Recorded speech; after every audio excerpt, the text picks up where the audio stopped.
오늘 추수감사절 설교는 같은 시대를 살았던 두 사람의 이야기로 시작을 해볼까 합니다.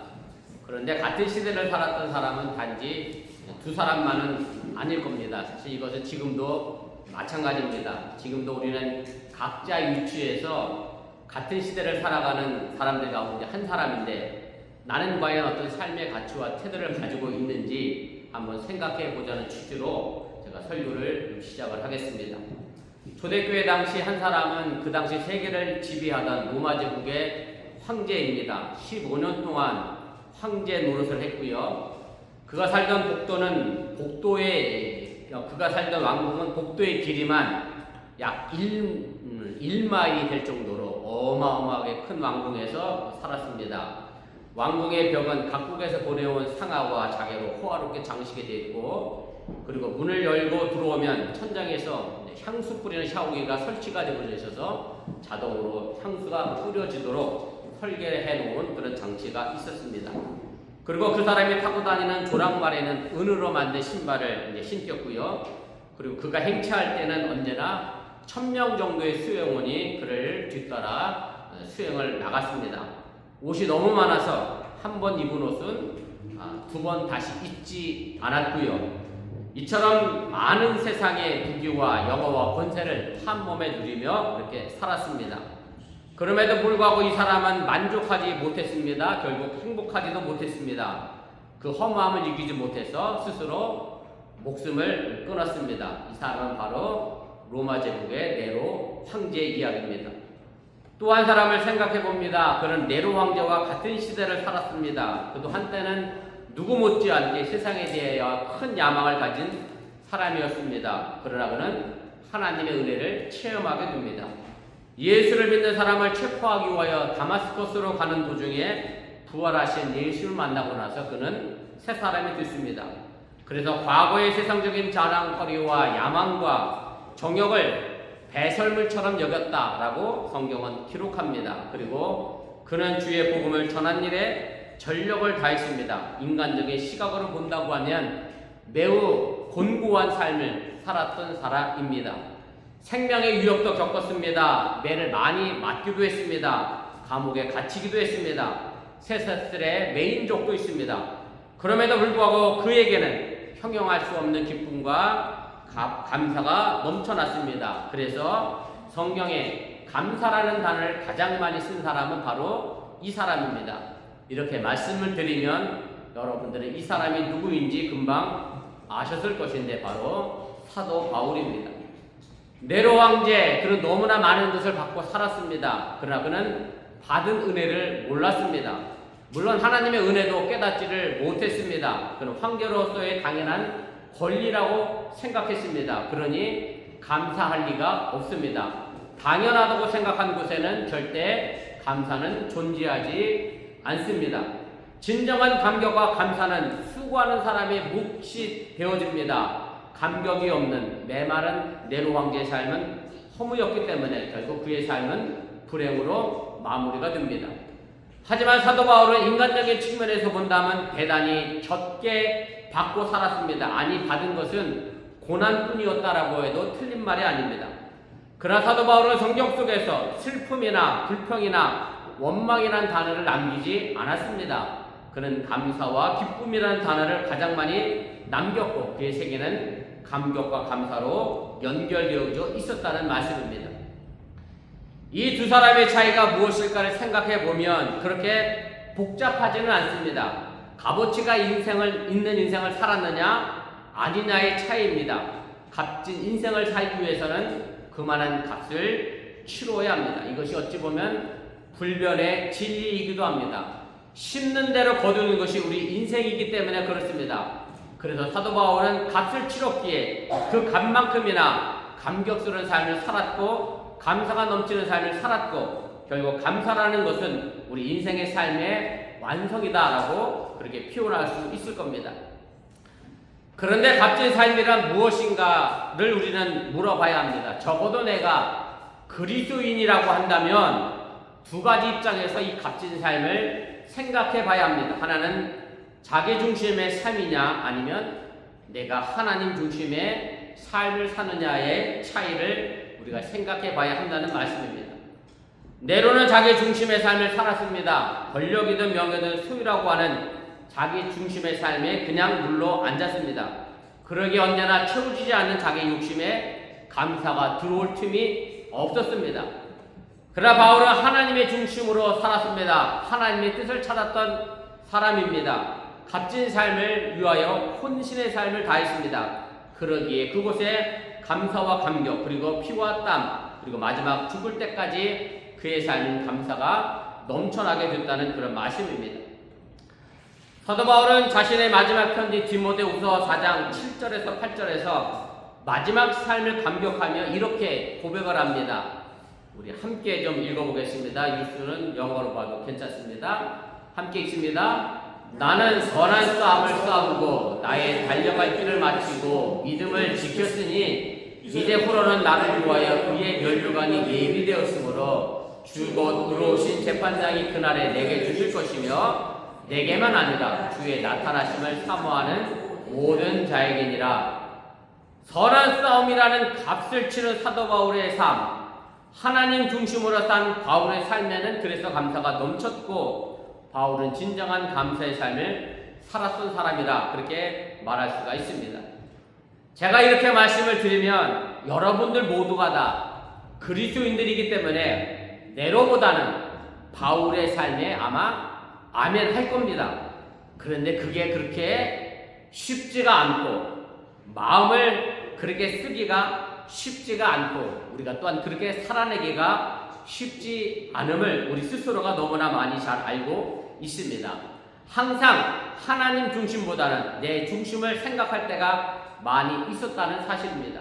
이렇게 되면 감사로 결코 제사를 드릴 수 없게 된다는 사실을 여러분들이 깨달으시길 바랍니다. 우리로 하여금 감사를 빼앗아가는 5가지 자기 중심의 마음이 있습니다. 개인적으로 여러 가지 다를 수 있겠습니다만 저는 이렇게 한번 생각해 봤습니다. 하나는 욕심입니다. 가지려고 하는 욕심이죠. 탐욕이라고 할 수 있을 것이고 뭔가 가져야 비로소 행복해지는 마음이 우리의 감사를 빼앗아가게 됩니다. 우리가 높은 산에 오릅니다.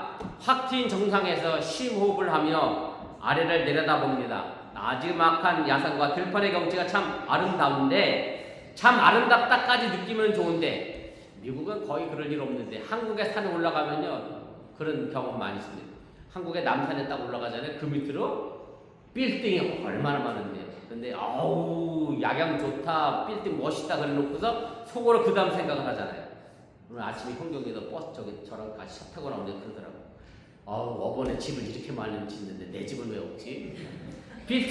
남산 올라가서요 아름다운 전경 딱 내려다보고 야 저만한 빌딩 가운데 내 빌딩 하나 없네? 내가 살 집이 하나 없네? 이러면 거기서부터 이제 문제가 발생합니다. 사실 저도 이런 생각을 많이 했던 적이 있습니다. 제가 하와이에서 뉴햄프셔로 이사를 갔는데 그 하와이에서는 나름 단독 하우스에 살았거든요. 근데 뉴햄프셔에 가서 어떻게 단독 하우스에 살겠습니까? 아파트에 갔잖아요. 차를 타고 이렇게 지나가다 보면 야 하우스 중에서도 나이가도 저거라도 내가 집 하나 채 있으면 참 좋겠다 생각하면서 제가 뉴햄프셔 거리를 운전하며 다녔던 그런 적이 있습니다.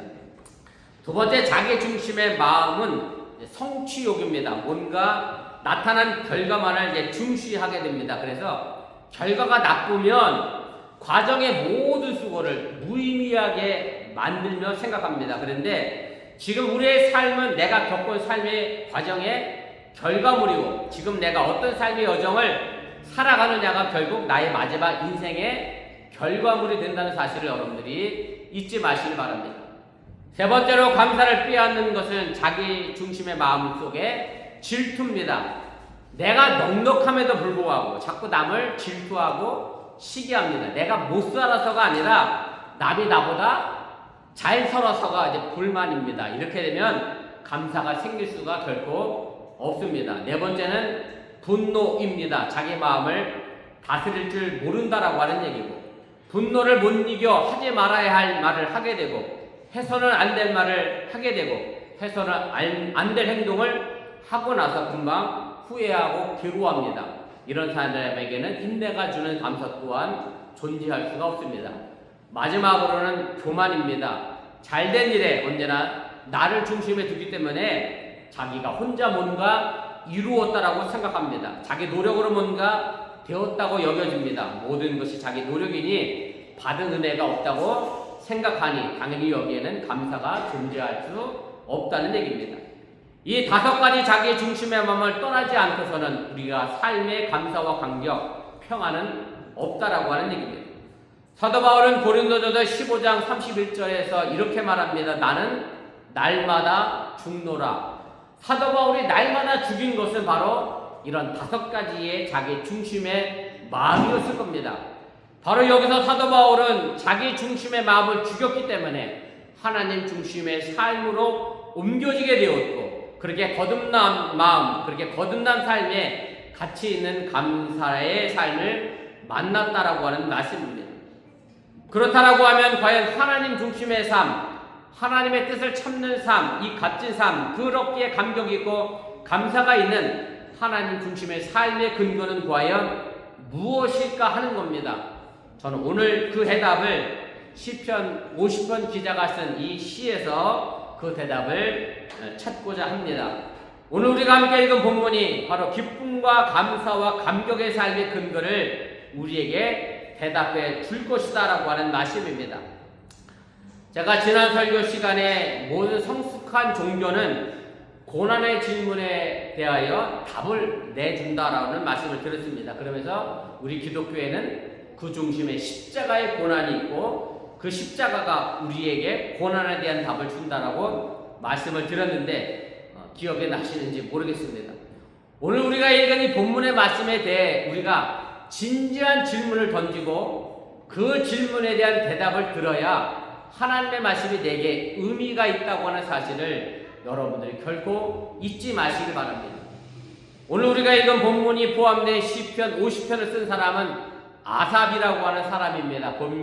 시편 50편 제일 앞을 보면 바로 아삽의 시라고 분명하게 그렇게 이제 밝히고 있음을 보게 됩니다. 아삽이라고 하는 사람은 이스라엘 시대의 레위지파에서 성전에서 성가대원을 하던 시족장 가운데 한 사람입니다. 아삽은 시편 50편에서 성가대원으로서 바른 예배를 고백하며 찬양을 합니다. 그리고 이 찬양의 절정, 클라이맥스가 오늘 바로 우리가 읽은 본문 22절, 23절에 나와 있습니다. 22절에 이 아삽이라고 하는 시인은 이렇게 노래합니다. 하나님을 잊어버린 너희여, 이제 이를 생각하라. 그렇지 않으면 내가 너희를 찢으리니 건질 자 없으리라. 여러분들은 이 시의 구절을 어떻게 들리시는지 모르겠습니다만은 사실은 이 아삽이 찬양한 이 시는 찬양이라기보다 무서운 심판의 말씀입니다. 일종의 경고의 말씀이기도 합니다. 왜냐하면 그럼에도 불구하고 이 시가 감사의 신앙의 근본을 말하는 아주 소중한 구절임을 여러분들이 깨달으시기를 바랍니다. 오늘 이 시인은 하나님을 잊어버린 너희여 라고 하면서 아주 안타깝게 노래합니다. 이 외침은 하나님이 우리 보고 하나님을 잊지 말고 기억해달라고 하는 그런 협박이 결코 아닙니다. 이 시인의 외침에는 큰 신앙의 대전제가 있습니다. 우리는 하나님을 잃어버려서도 안 되고 하나님은 우리를 결코 잊지 않으신다라고 하는 그런 전제입니다. 제가 지난주 뉴스 설교 시간에 뉴스들에게 이렇게 설교하는 과정에 이런 말을 했어요. 뉴스들에게 물어봤어요. 엄마가 야단을 치면 엄마를 사랑하는 마음이 요만하게 줄어들지? 그랬더니 뉴스 대답은 전부 다 요만하게 줄어든대. 그래서 여러분도 자녀 야단치지 마세요. 사랑의 마음이 요만하게 줄어드는 거예요. 그래서 제가 이렇게 얘기를 했어요. 그런데 너희는 엄마의 사랑이 이만큼 줄어들지만 너희들이 잘못하고 엄마가 야단을 쳐도 엄마가 속상해도 너희를 향한 사랑의 마음은 결코 요만하게 줄어들지 않아. 그래서 내린 사랑을 결코 뭐가 못 이기냐면 치사랑이 이겨낼 수 없다. 이런 얘기를 했는데 우리 뉴스가 잘 새겨들었는지 모르겠습니다. 부모님이 자녀를 사랑하는 마음은 자녀가 부모를 미워하든 안 미워하든 상관없이 그 마음은 변하지 않는다라고 하는 얘기입니다. 제가 이 말씀을 왜 드리냐면 이사야 선지자가 이사야 49장 15절에서 이렇게 외칩니다. 제가 표준세번역인데 표준세번역으로 함께 읽어보겠습니다. 어머니가 어찌 제 젖먹이를 잊겠으며 제 태에서 낳은 아들을 어찌 긍휼히 여기지 않겠느냐. 비록 어머니가 자식을 잊는다 하여도 나는 절대로 너를 잊지 않겠다. 그러면 안 되겠지만 설령 육신의 부모가 자녀를 잊을지라도 하나님은 우리를 잊지 않으신다는 그런 얘기입니다. 언제나 신앙의 주어는 내가 아니라 신앙의 주어는 하나님이 되어줘야 한다라고 하는 얘기고, 그것이 바로 진정한 신앙이임을 여러분들이 믿으시기를 바랍니다. 우리 모두는 하나님을 믿는다라고 말합니다. 그런데 믿는다고 하면서도 하나님의 말씀대로 하나님의 뜻대로 살지 않는데 우리의 믿음에는 그런 문제가 있을 수밖에 없다라고 하는 얘기입니다. 하나님을 믿는다라고 하면 우리는 하나님 말씀대로 살아야 하는데 그렇게 살지 못하니 우리의 믿음에 문제가 있다는 그런 말씀입니다. 그래서 우리가 하나님을 믿는 것은 내 믿음이 절대로 아닙니다. 내가 믿는 것처럼 착각해서도 안 됩니다. 나도 내 자신을 못 믿는데 보이지 하나님을 내가 믿는다? 이게 말이 안 되는 착각이라는 말씀입니다. 분명하게 우리가 기억해야 할 것은 내가 하나님을 믿는 것이 아니라 하나님이 나를 믿고 계시다고 하는 사실입니다. 하나님은 우리가 죄를 짓고 타락을 해도 언젠가는 돌아오리라고 하는 믿음으로 우리를 지켜보고 계시다고 하는 사실을 여러분들이 믿으시기를 바랍니다. 하나님은 우리에게 이 말씀을 통하여 약속을 주십니다. 그리고 우리는 그 약속에 대하여 아멘합니다. 그런데 아멘 해놓고도 우리는 하나님의 약속을 잃어버리고 살아갑니다. 그러나 하나님은 이 약속을 잊지 않고 계십니다. 이 약속을 반드시 기어이 이루어내십니다. 우리는 하나님을 배반해도 하나님은 결코 우리를 배반하지 않으신다는 말씀입니다. 가룟 유다나 베드로나 둘 다 주님을 배반했습니다. 둘 다 죽어 마땅한 사람입니다. 그러나 베드로는 다시 돌아오기를 기다리는 예수님의 은혜를 믿고 부활의 주님을 믿고 그는 돌아갑니다. 그래서 교회의 반석이 되어지게 되고 가톨릭의 초대 교황이 됩니다. 그러나 유다는 자신이 돌아오기를 믿고 기다리는 예수님을 믿지 않았습니다. 결국 끝내 자신의 죄에 대하여 자신의 책임을 지게 되고 이것이 유다의 자살로 마무리가 됐습니다. 우리는 하나님을 믿고 살아갑니다. 무슨 일이 잘 되면 내 힘으로 잘 된 것처럼 생각합니다. 반대로 조금만 어려운 일을 당해도 하나님이 살아계시지 않는 것처럼 쉽게 낙심해 버립니다. 그러나 하나님은 우리를 잊지 않습니다. 이것만 꼭 기억하시기를 바랍니다. 이것만 잊지 않으면 우리는 평생 하나님을 향하여 감사하는 삶을 살아낼 수 있다고 하는 사실을 여러분들이 깨달으시길 바랍니다. 감사의 근거는 다른 것이 아닙니다. 언제나 하나님이 나와 함께 계시지, 언제나 하나님이 나를 지켜보시고 나를 인도해 주시니, 언제나 그 자리에 하나님이 계시니 내가 지금 사망이 음침한 골짜기를 걸어간다 할지라도 우린 그곳에서 감사할 수 있는 믿음의 근거를 마련할 수 있음을 여러분들이 잊지 마시길 바랍니다. 이런 믿음 위에 있을 때만 우리는 값진 감사를 드릴 수 있다는 말씀입니다. 아이가 좋은 대학에 합격해야, 아니면 내가 출세를 해야, 내가 많은 소유를 가져야, 아니면 내가 잘 먹고 잘 살아야만 비로소 드리는 감사는 제가 여러 번 드렸지만 천박한 감사일 수밖에 없습니다.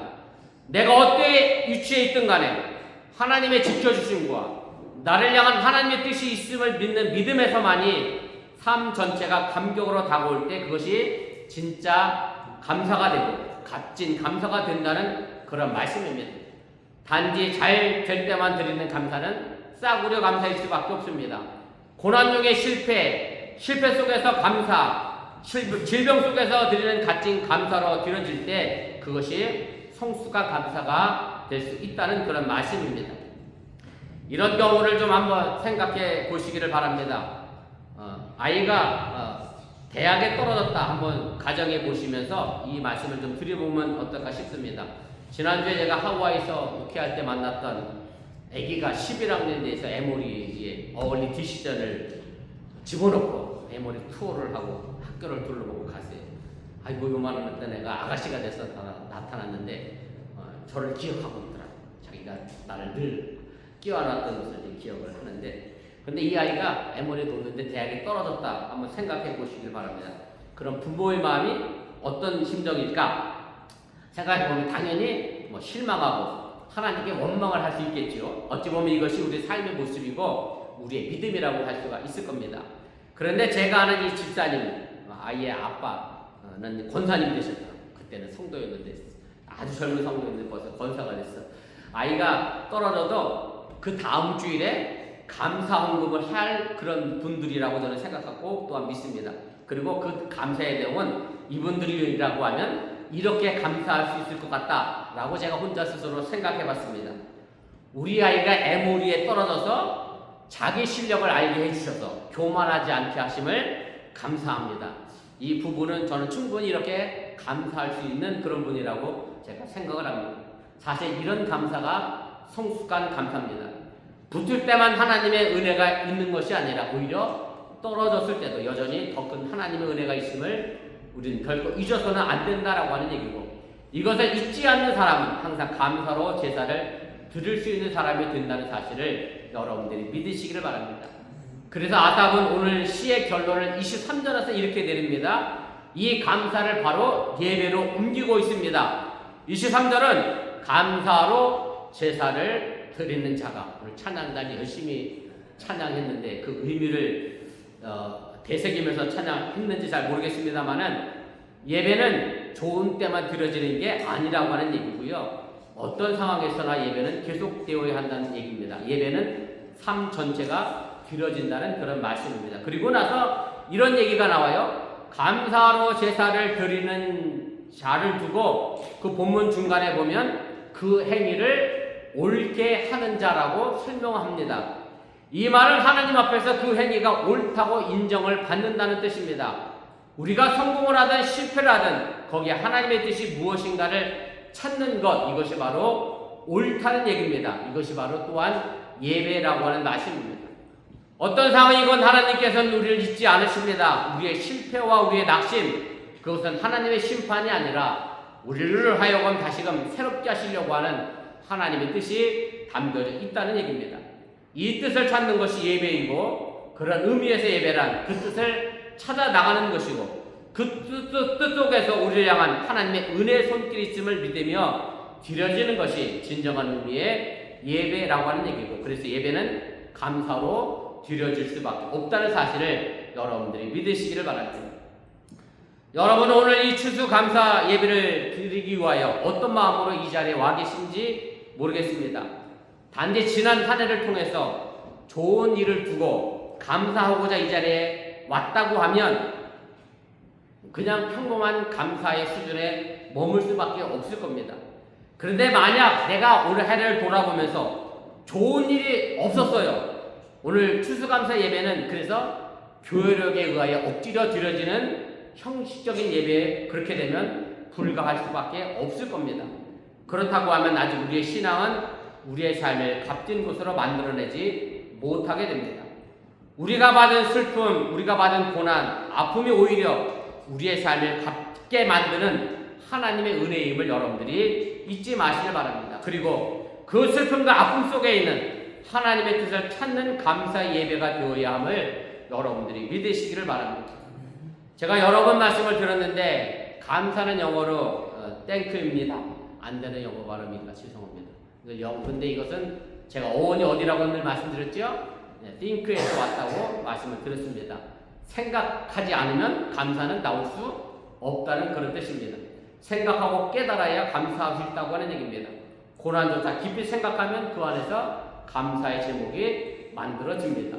오늘도 우리에게 주시는 하나님의 음성에 귀를 기울이시고 어떤 상황에서나 하나님의 뜻이 있음을 믿으며 그 뜻을 찾으려고 하는 감사로 드려지는 예배의 삶을 저와 여러분들이 함께 살아갈 수 있기를 주님의 이름으로 축원을 드립니다. 우리 기도하겠습니다.